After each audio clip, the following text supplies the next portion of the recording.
Now the next topic is memory virtualization. Okay.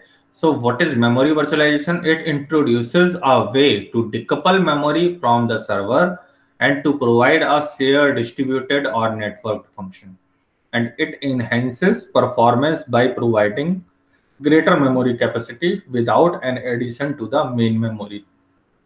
And that's why a portion of a disk drive servers as an extension of the main memory. ठीक है, जैसे ये दो type के अभी आप देखेंगे कि ये वर्चुअल मेमोरी पूल्स हैं जिसमें कि आप कोई भी एप्लीकेशन, कितना भी बल्कि एप्लीकेशन है वो भी रन कर सकते हैं।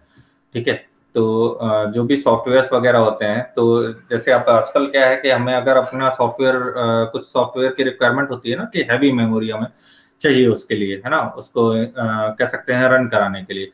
जैसे एक सिप्लेक्स सॉफ्टवेयर है, ठीक है, तो सिप्लेक्स सॉफ्टवेयर ऑपरेशंस रिसर्च की कैलकुलेशन के लिए इस्तेमाल होता है, तो उसके लिए आपको हैवी मेमोरी की जरूरत है। ठीक है, तो अब उसके लिए जो एनवायरनमेंट है तो वो कहीं ना कहीं अगर आप मेमोरी वर्चुअलाइजेशन का इस्तेमाल करते हैं तो इस तरीके से look this is the application. तो फर्स्ट अगर हम इम्प्लीमेंटेशन की बात करें तो first is this application level integration. तो एप्लीकेशन लेवल क्या है कि virtualized memory pool you have created, और इसमें n number of contributors are there. Means अगर मान लीजिए कि there are n number of cloud service providers जिन्होंने मिल करके एक वर्चुअल मेमोरी पूल क्रिएट कर लिया, या इवन आप छोड़िए मींस क्लाउड सर्विस प्रोवाइडर को भी रहने दीजिए। ठीक है, इनकेस आप सभी ने मिल करके, जैसा जनरली आप देखिए तो हम इंट्रानेट बेस्ड हम अपना एक सर्वर टाइप का बना लेते हैं। ठीक है, तो उसमें क्या है कि हम सभी ने अपना एक एक ड्राइव जो भी हमारे सिस्टम की है उसको हमने शेयर कर दिया। ठीक है, और शेयर करके हमने एक वर्चुअल मेमोरी पूल बनाया, और उसमें हम जो भी मान लीजिए हम चाहते हैं कि वो हमारे ग्रुप के सारे लोग एक्सेस कर सकें, तो वो सब हम उस वर्चुअल एनवायरनमेंट में जाकर के सिंक कर देते हैं। ठीक है, जैसे DC++ करके एक हुआ करता था। ठीक है, और भी बहुत सारे इस तरीके के वर्चुअलाइज्ड मेमोरी पूल होते हैं, मींस हाइपरवाइजर, जिनके थ्रू हम कह सकते हैं कि हम इस तरीके का पूल क्रिएट कर सकते हैं। तो उसमें क्या है कि जैसे हैवी एप्लीकेशन भी हमें रन करना है ना, तो we can run over there. So applications running और the connected computers directly connect to the memory pool through an API और द फाइल सिस्टम।